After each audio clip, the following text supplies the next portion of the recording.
see the world through other people's eyes. Now, empathy is a quality of character that can change the world. First off, Darci, thank you so much for changing your plans last minute. Oh, I don't yes, know who it was that worry. wrote the document suggesting that we have a time to check in. Because part of why I wanted to go back to you guys is I see you as a part of a core group of individuals I know that are doing this work. And I'm totally down for Edwin supporting you and having this recorded however you want. But I also want to make sure there's that quality of relatedness with each other that, especially since, Darci, you were so kind as to go back to your family and make time for it. So however we can make sure that there's enough of that genuineness with each other here, because I'm very curious as to what your experiences are right now. I think we're kind of at a critical moment with the way Occupy has emerged and what it's turned into. I definitely want to make sure we're there with each other. Edwin and I talked about it yesterday, and he was sharing some of his pain that he experienced with his community dealing with Occupy, and I sense it's probably the same for you, David. I'm curious, Darci, what it's like from where you're sitting. So take this down the path, Edwin, but I just want to make sure that we honor the closeness that we've built as friends here. Thank you. Yeah, amen to that. I'm in. I'm all for it. That's great. I don't. I hope we're not taking away from that by recording it and the discussion. I did kind of want to frame the, just the discussion around how we build a culture of empathy and compassion. Right. Kind of in terms of maybe just checking in, that kind of the main thing I've been working on is this conference. So it's been this year-long conference that I've started on how to build a culture of empathy and compassion. And so I've been just kind of getting the ball rolling with it, and thought this could be kind of one of the ways of holding a panel together and kind of framing what we're doing, kind of our work around how our work is working towards building a culture of empathy and compassion. And so I thought maybe everybody could check in around that, just see how it's going for you all. Cool. Would you like to start, Darci? Introduce yourself. And Darci Shaver, and I'm a co-founder.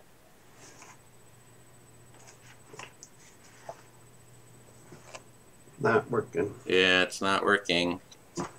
Oh, it's not working? No, it's Really? Try It's again. so strange. My connection is fully clear. I can hear you guys, but you just can't hear me. You can now. Can you hear me now? Yes, very clear. Okay. So it's interesting because when I hear Edwin speaking, Edwin, you sound a little bit like you're underwater. So I don't know, and now I can't hear you speaking at all. And Edwin, you're frozen. Is everybody else frozen? No, I don't feel frozen. No. I feel frozen and underwater. I'm gonna have some more coffee. That'll help. Yeah, you need some oxygen and you need to thaw, Edwin. That's the first I answer. think you need to throw it on your computer.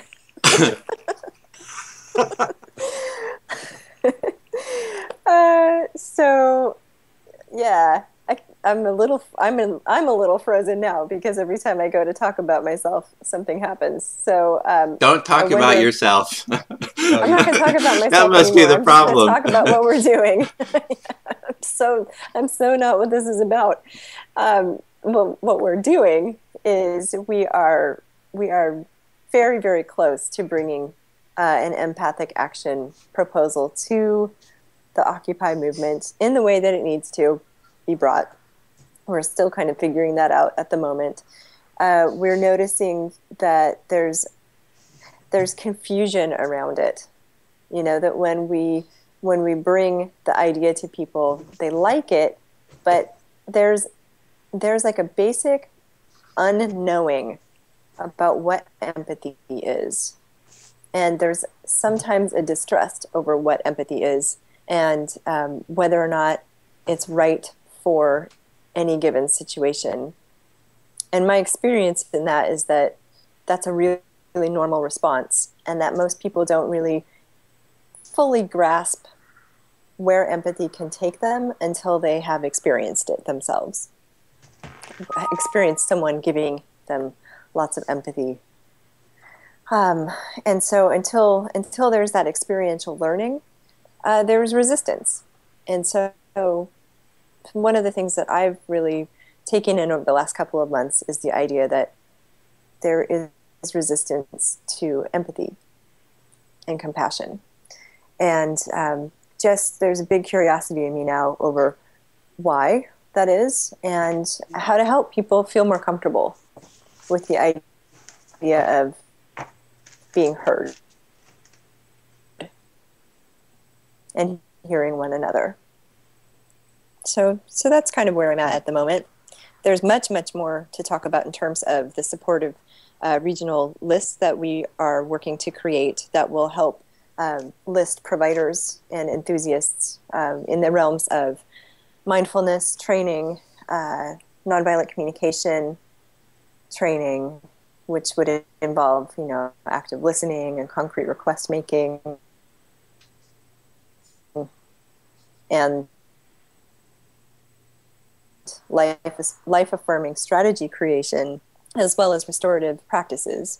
Those are the initial kind of methodologies that we're looking at having specialists and enthusiasts bring to the people involved in and affected by or impacted by the Occupy movement.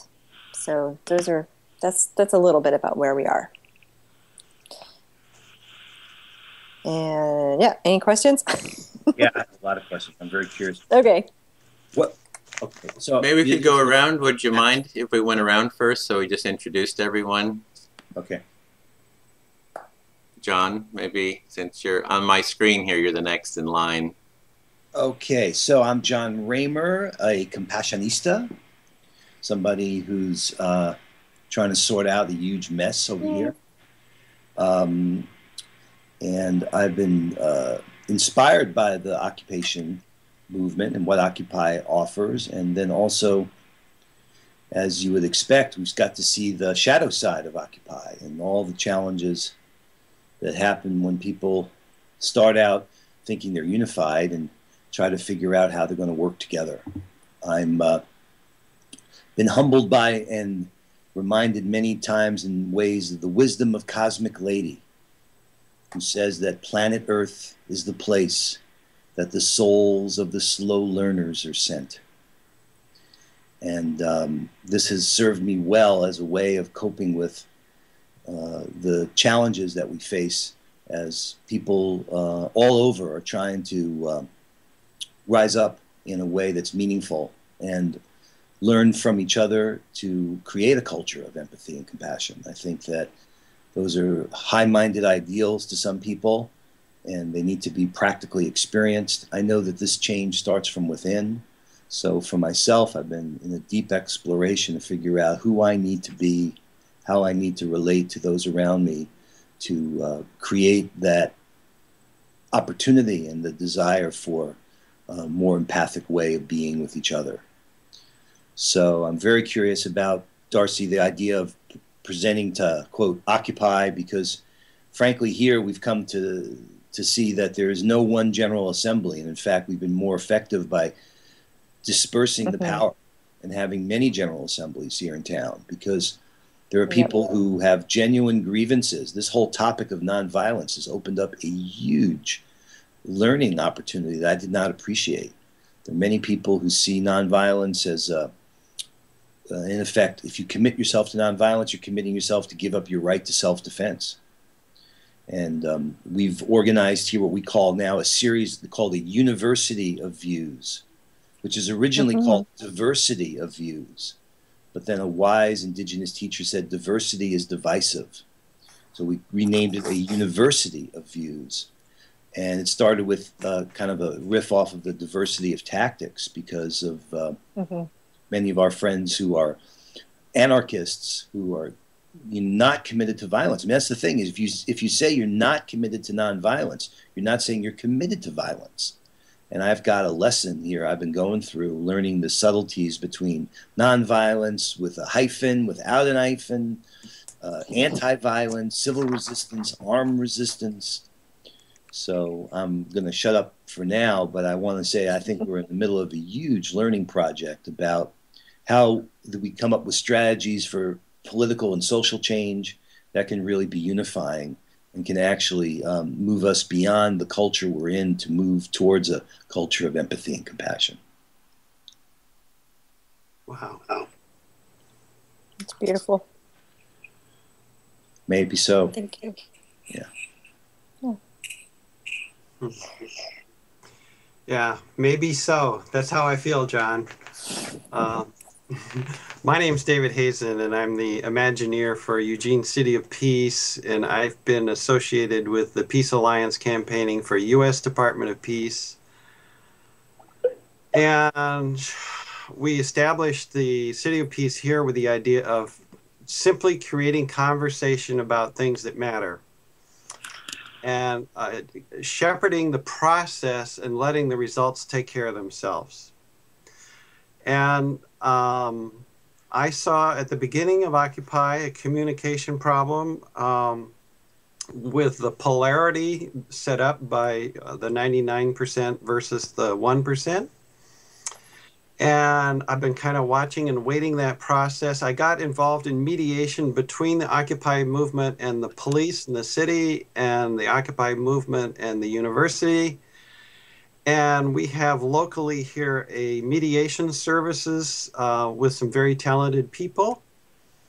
And after the encampment shut down peacefully, which is apparently fairly unique in the Occupy movement, that the city council simply said the camp had to go, and this was just before Christmas.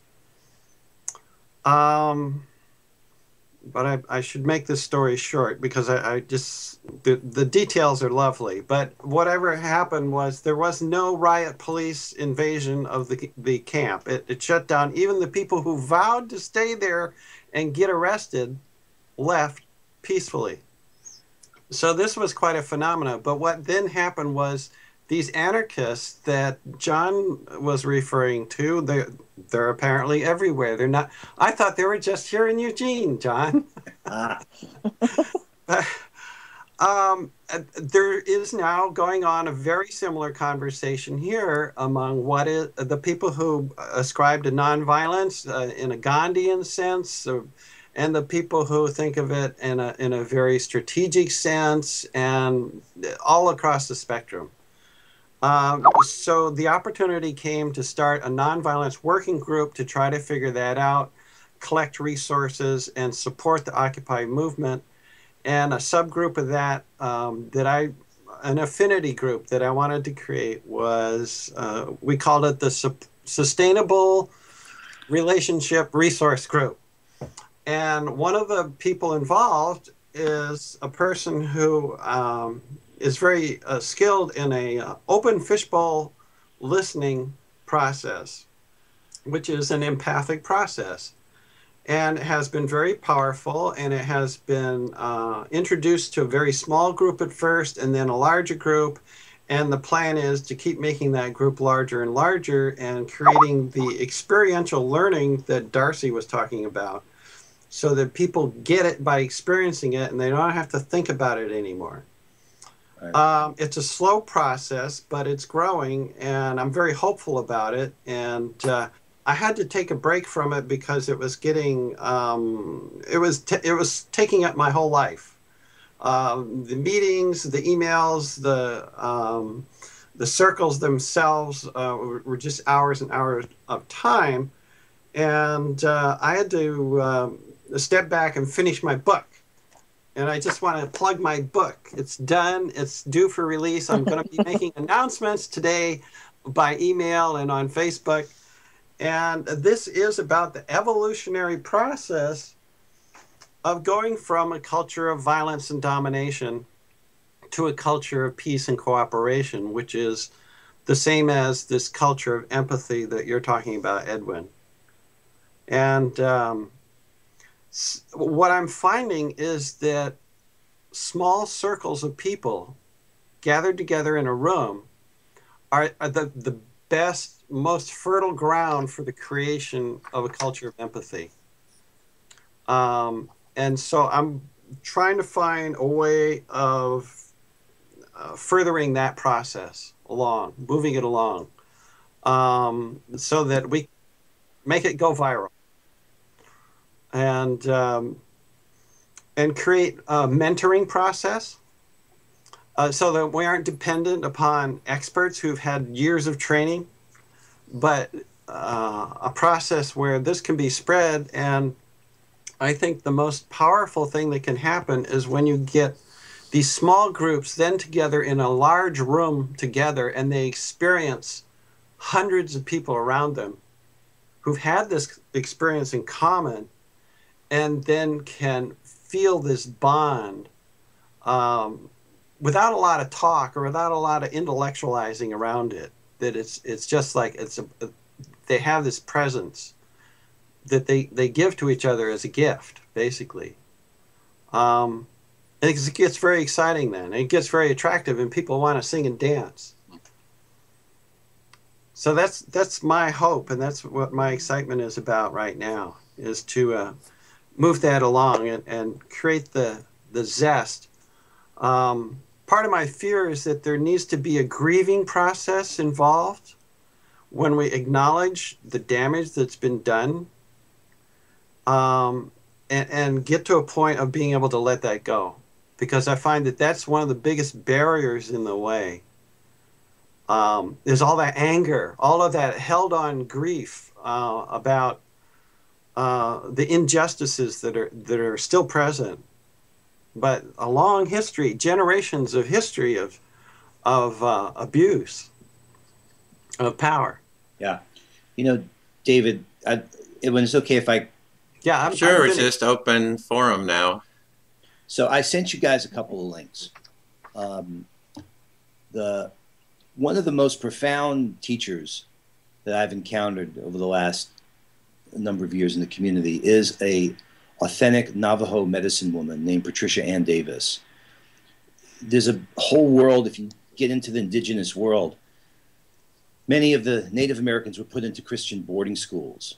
Her father initiated her at 8 years old. He's a very famous medicine man. And she never went to the boarding schools, but she did go to a university here, Antioch, and learned about whole systems design. So she has this incredible capacity to translate. And the session she's doing tomorrow is on the indigenous ceremonial change process. And there's a step in there, David, that speaks to exactly what you're saying. And I did not realize how missing it was. So after the first step is identifying the out of balance condition, the root cause. Then the next step is called emptying. And emptying is not venting, but we do not have safe places to empty. No. And it's exactly like you were saying, and where that grief, and what do you do with that? And so I can't emphasize this enough, is that the natural order of things is something that's different than an ideology, it's different than a philosophy, it's different than a belief system, that we're out of touch with the natural order of things. And this is what the indigenous wisdom has impacted me. In fact, if you guys saw that paper I did with the hereditary chief Phil Lane, there's that summary statement, starting from within, working in a circle, in a sacred manner, we heal and develop ourselves, our relationships in the world. And that summary statement is articulated in 16 guiding principles. And there's an illusion in our thinking system that we're going to figure this thing out, like that there's some right answer. I know for myself, even as you asked the question, it's like David Bro, if you guys have been on the Compassionate Action Network site, he's posted, I think, 26 times now, answers to the question, what is compassion? He stands on the corner in Davis. I think, Edwin, you went and visited David. Yeah, I did an interview with him. Yeah, I mean, there's some way that we are hooked. Let me speak for myself. That I'm hooked, thinking that we're finally going to like get the right information. We're going to figure out the right answer to this problem. And I think there's some illusion there about that. That it Right. really doesn't work that way. Yeah, That, you can't figure it out. yes. It's like, why is not a question, is not an answer. Well, Peter Block's book. Peter Block wrote a book called The Answer to How is Yes. Yeah, yeah. And I think that we need more yes in the world and more spaces for people to empty and to do the reframe. That's what it's called in the ceremonial change process. There's a reframe, there's a co-creative, she calls it co-creative situational leadership. And it's a different model. It's more in line with consensus. Co-creative situational leadership means, okay, at any moment, if we're working together, maybe we pass the ball to you, Darci, because you have the competence and skill there. It's not based on the hierarchy. And what Patricia always says is that learning is healing and healing is learning. And we need to create, I think, environments in which some of this ancient wisdom can be revealed and brought to light as a way of coping. Because things like water and fire and air and the earth are so elemental, but yet they belong to all of us. And yet we haven't kind of, if we here in North America would have just realized that water was sacred, we would have a very different reality than we have right now. Well, regarding the kind of the circle, small circle discussions, which is something that's come up, that's a bit what I'm seeing the conference on building a culture of empathy being.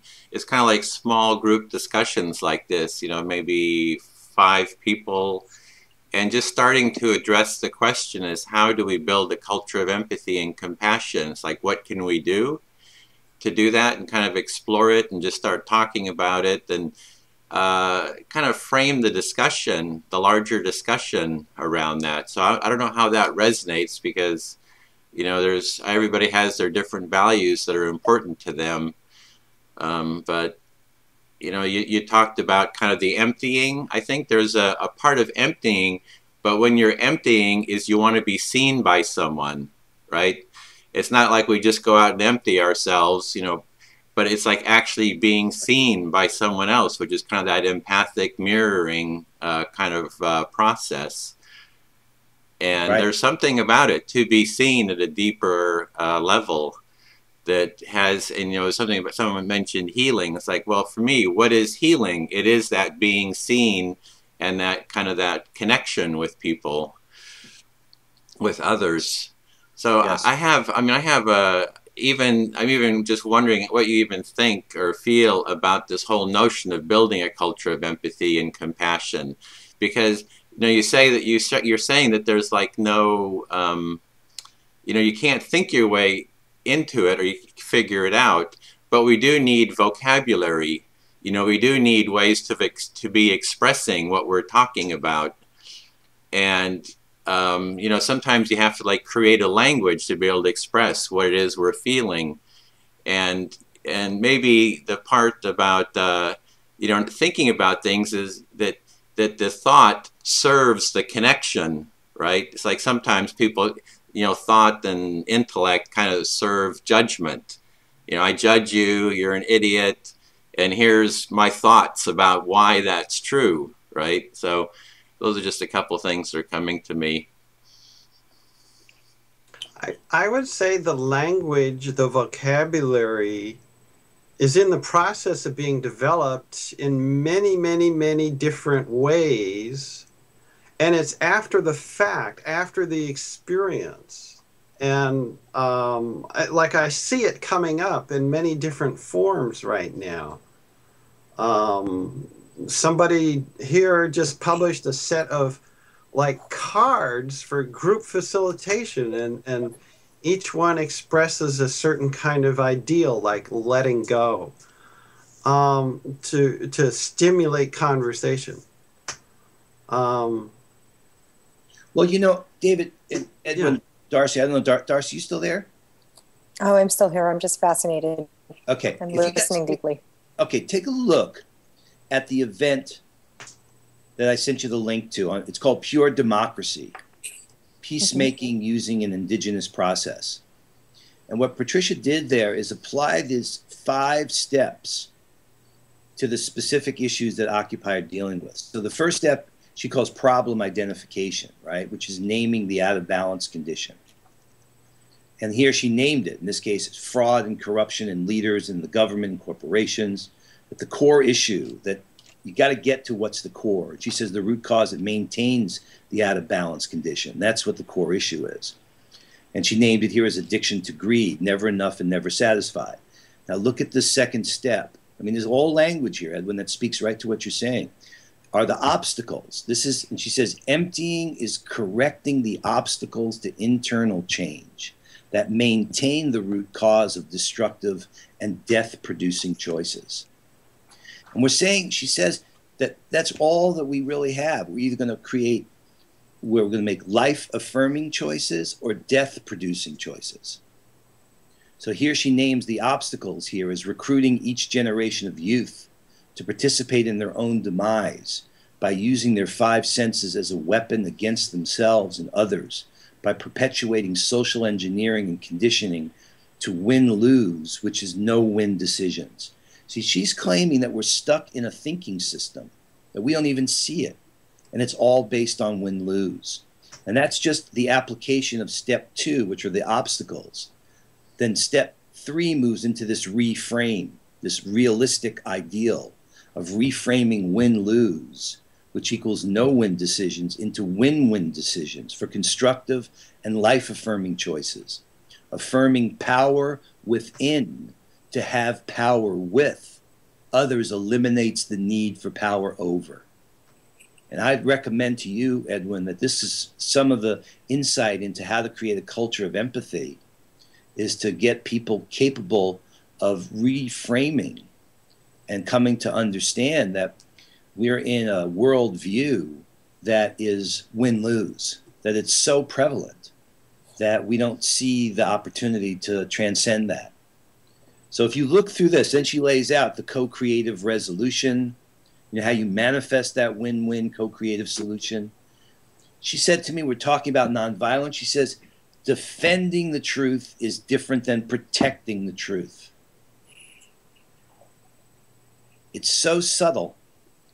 It's so powerful. That it is subtle. The word culture refers to unwritten, unconscious rules of behavior, ones that we almost never talk about, except in academia or philosophy classes or something like that. And so what we're doing is creating a whole new set of unwritten rules and behaviors. That's the paradigm shift. And we can talk about it later, but I think it's the doing of it that's going to create it. Yes, yes. Yeah. Well, she says that authenticity gives the ability to dismantle tyranny. Darci. Yeah, I just had a thought about culture, and I'm hearing what you're talking about in terms of, basically defending the truth is different than protecting the truth. And then again, coming back to the idea of culture as being, and I hear you saying, that you're basically in kind of a survivalist mode. The way that we're operating is this way that we've been socialized into, or maybe it's even inherent in our bodies to survive, and it seems to me like every culture out there is doing what they do in order to make it through the day and through the week and through the month and the year, so that they stay alive, and they stay alive themselves and then next to their neighbors. And so I think it's really interesting that that we're sort of naming this, and we're also looking at the idea that the way to change it is by doing.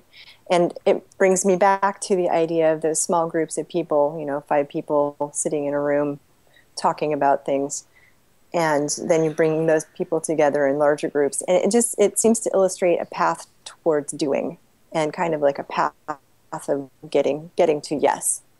And I think it's really fascinating. And I wonder what you guys think when I throw out the idea of culture as surviving, and then, you know, are moving forward like this as redefining our culture in a more life-affirming, surviving pattern.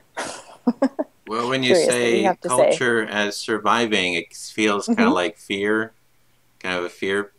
Sure. It's like being fearful that we're not going to survive, and, you know, being constantly afraid that, you know, there's the finances, are we going to be heard, is, you know, just all the things that, are we going to be alone?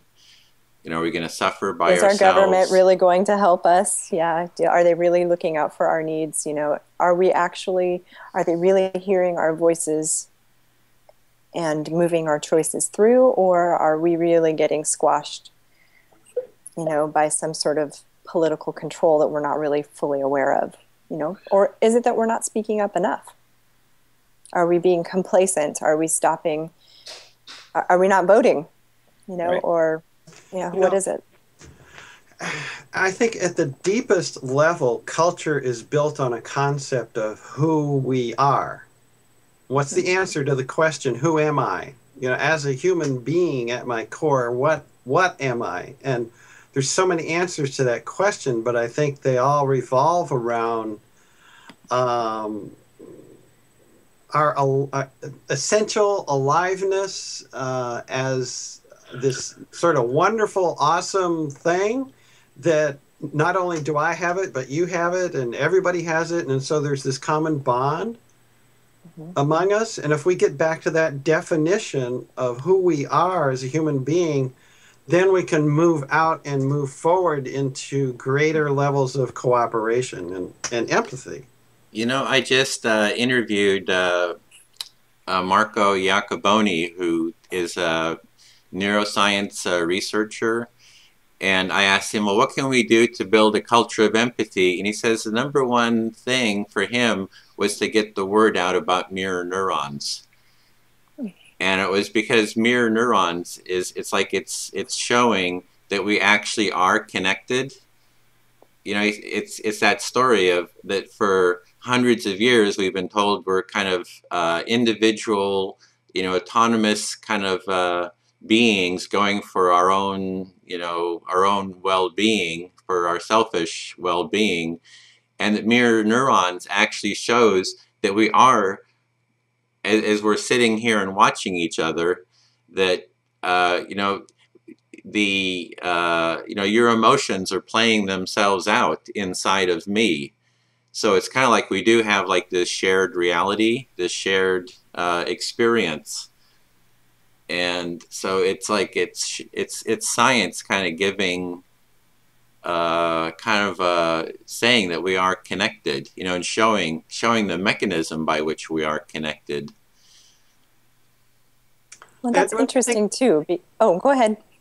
Well, go for it. I'll just make a short comment. The importance of that information appearing now is it gives us a perspective on where we have been and where we are going, which is another essential question we need to have an answer to, is like, where are we in our evolution? Go ahead, Darci. Oh, I think that's brilliant too. And I was just going to speak to the fact that, you know, mirror neurons help us they help us come back to a level of trust, you know, because we can trust that there is that connection between ourselves and another person. And something that we're really, really needing in order to create more life-affirming direction for ourselves is trust. Trust within ourselves and trust of other people. It's really interesting to me. Right. So just, yep, that's it. So more trust, more kind of the trust being that we are not alone, or is it, there's... Yeah, the trust that we're not alone. The trust that we don't have to be in it for ourselves. You know, that we can rely and give to our neighbors. You know, that we won't falter if that happens, if we allow that to happen. The trust that what appears to be an emergency may not be an emergency. Thank you. Yes. Yeah. Well, you know, trust is an interesting term because it's an assessment, right? When we say Sure. we trust. And it's having to do with either one's sincerity or one's competence. Like trusting me to fly a plane, you'd be unwise to trust me to do that. Yet, you know, the idea that there's a faith, that there's something greater. I mean, so like, for instance, when I saw that note back from you, Darci, about this call and that you went back to your family and asked, it's like, I have a faith that the work that we're doing matters. Yep. I don't have any evidence for that. There's a faith that's kind of within reason, and then there's a faith that's above reason. And I trust that, you know, some of this wisdom that we're right in front of, whether it be mirror neurons or the indigenous wisdom, the indigenous science I'm pointing to, we have everything we need. There's a cliff we need to all jump off of here. You know, has trust, you know, that's why I think trust is so important. It's like either there's fear or love, right? There isn't like, you can't have 99% fear or 99% love. It's 100%, 0%. It's we either make that break or we don't. And at least that's how it shows up for me in my life. And then there are those. I like those I statements. I see you're working on those, Jon. Well, I'm trying, you know. What? You're trying. I'm trying. I am. I. But I really do believe that those moments make a difference. And I think that what we have within ourselves, that's why it was so important for me to get back together this core group a little bit, because I do think the world's shifted around us, and that it's up to, you know, me reaching out to the people that I have respect for who are working in this work to say, okay, here we are. You know, there's a moment when some leadership is so desperately called for right now. And how can we use the resources we have to turn what we have into what we need to, you know, amplify the message of empathy and compassion. And that's why I'm so grateful for you, Edwin, organizing this, and for you, Darci, making the shift, and for David, all the good efforts that you're doing. How do we take it from here? Where do we go from here? How do we strengthen each of our work and strengthen the whole that we're creating at the same time? For me, it's creating this conference. I'm kind of seeing the conference as a bit of it's kind of like a crystal, right? The crystal can, you kind of, in honey at least, you put a little bit of crystallized honey into a dish, a bowl of, a container of honey that's not crystallized. And within a day, the whole bowl of honey crystallizes around the crystal that you put in there. And if you put in a coarse crystal, it creates a coarse crystallized honey. If you put in a very fine crystal, it crystallizes along that pattern. So it could even be a metaphor for Occupy, right? If Occupy is this coarse, you know, rough crystal, I mean, it's like things will crystallize along that. If it's a empathic crystal, you know, then maybe it can crystallize along those lines. So this call was kind of around like, how do we build a culture of empathy and compassion within the Occupy movement?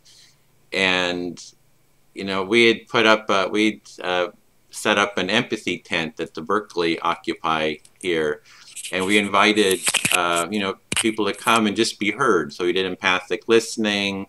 We were kind of moving towards conflict resolution, doing art, you know, where people could talk about their values. And you were saying, Jon, about not sure if it's having any effect. Well, I could see that when people were coming into those groups, or, you know, having time to talk to someone, you know, like young people who are on the road, you know, they'd come and say, you know, I'm feeling lonely, you know, I've never connected with my family, I'm having trouble making friends. And they were just heard for, you know, like half an hour around that. You could see that they were leaving with, you know, a little more sense of connection, a little bit more calmness, you know, a little bit more humanity kind of feeling. So I think it has, I can see the benefits. I mean, I can see how it's, you know, contributing. And it's like, how do we get more organized around it? Because I'm not seeing, at least here, I'm not seeing that community as well organized as the confrontational community. You know, Edwin, I wrote a book on how to build a canoe, but in that preface to the to the book, even though it's a book of instructions of how to do it, I tell the reader, just do it, because it's in the doing of it that you're going to figure it out. And when I felt this mission of mine to get involved in creating a peaceful world, it was overwhelming at first to consider what a huge task it was. But then when I realized that all I needed to know was the next step, and how I wouldn't figure that out. It would just be obvious what the next one step was. That's all I had to do. And so I see each of us doing the next most obvious thing without knowing what the whole path is, without knowing what the whole map is. Right. You know, we have a vague idea that out west somewhere there's an ocean and a sunset, but between us there's a lot of mountains. And I just have faith, like Jon's talking about, that if we just take a run at the edge of the cliff and spread our wings, we will fly. You know, that it doesn't take a lot of figuring it out in advance, because that's what I wanted in my own insecurity, was to have a telegram from God saying, this is this is it. This is the 12-step plan. That's right. That's right. It's not going to happen that way. David, did you not get the telegram? Are you saying that I should have forwarded you the one I got? I got a telegram that just said, take this one step, will you please? Perfect. Well, the step I'm taking is starting this conference. I think it's great. It's great, Edwin. Edwin, you might want to consider putting together like 2 minutes of highlights that maybe we could show at one of the events here when Karin's in town, to give a shout out and promotion to what you're creating there. Yeah. And that actually speaks to everybody here. I mean, you asked the question, what can we do to help each other? And I believe promotion is really going to help. You know, the more we tell people about what's going on with everybody else, the more people go, oh, there's stuff happening elsewhere. This is great. Right. Yeah, that's very important. Darci, we promote. What would you like us to be promoting about what you're doing? Well, very soon, well, actually right now, I'm needing more help finding people who are willing to donate their time and services to those involved in Occupy movement. So I need help actually going region by region and figuring out who's available, who wants to help, and get their contact information and get it onto the list. So that's my next step, is getting that done, so that there's a supportive list of people out there, you know. So, you know, one of the things I was saying earlier was that we've got this empathic action proposal, and really what it is it's an answer to a call for better facilitation tools within the General Assemblies, regardless of how many there are. Right. You know, people are still wanting these facilitation techniques and the active listening, skill building, et cetera, et cetera. And so the more I can help just present it, so that present it in an experiential way too, so that people can actually feel what it's like to do those sorts of things, to decide, is this what we want? You know, that's what I'm hoping to do, is gotcha. to get those tools out there so that people can choose to use them or not.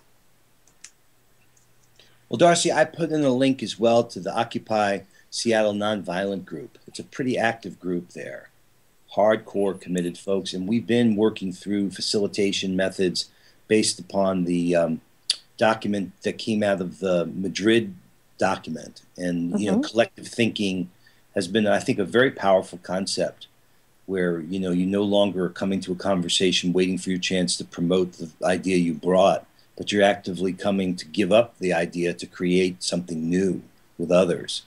There's been some really remarkable writing and material about how to facilitate people's assemblies and how to facilitate a different kind of governance structure there. Cool. I noticed that in in the links that they are identical, and so I'm wondering if you can please Got it. Okay, hold on. repost it. Thank you. Yes. Yeah, and I have heard lots and lots of good things about that group. So yeah, again, another thing we can do is just keep promoting, letting people know to go take a look at those places and to get involved if they're in the area, or figure out how they can, how they can use the same sorts of models wherever it is that they are, and it's one thing to use the models, it's another thing to have the support. So again, if we can start to develop the supportive enthusiast lists, that will help people feel like they can keep moving forward with support.